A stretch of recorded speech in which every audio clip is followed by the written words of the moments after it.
but Matthew's been trying to get in with Pepsi to get a different job. And I've just been praying, God, your will, because they'd be merchandising like they did before. And he ended up that he had an interview, an in-phone interview, and he has jury duty. So his last interview, I guess, that he needed, they had scheduled all everybody to be interviewed on this one day. And with having jury duty, he was really, really upset. So when he left my house, I was just torn the way he was upset, and I was just praying and praying.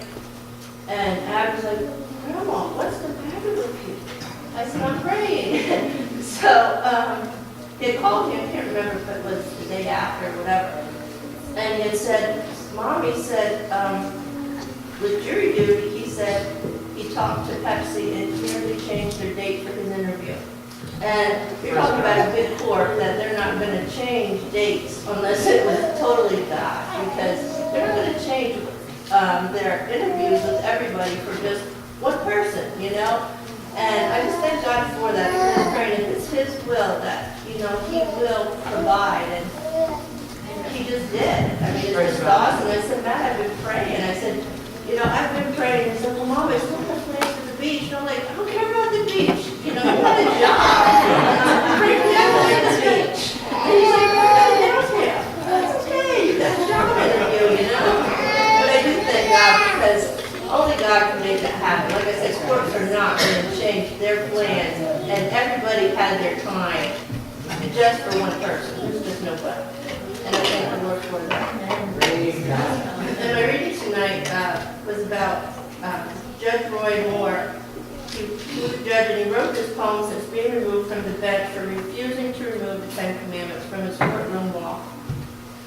And it says, America the Beautiful, or so used to be. Into the pilgrim pride I'm glad they'll never see. Babies piled in dumpsters, abortion on demand. Oh, sweet land of liberty, your house is on the sand. Our children wander aimlessly, poisoned by cocaine, choosing to indulge their lusts when God, He said, abstain. From sea to shining sea, our nation turns away from the teaching of God's love and the need to always pray. We kept God in our temples. How callous we have grown, when earth is but His footstool and heaven is His throne.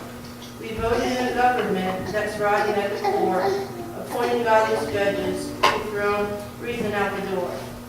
Too soft to place a killer in a well-deserved tomb, but brave enough to kill a baby before he leaves the womb.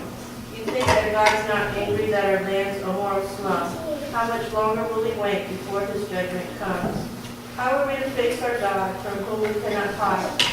But then it's left for us to do but stem this evil tide. If we are His children, we'll humbly turn and pray, seek His holy face, and mend our evil way.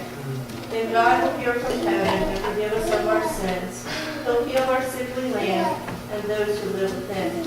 But America the Beautiful, if you don't, then you will see a sad but holy God withdraw His hand from thee.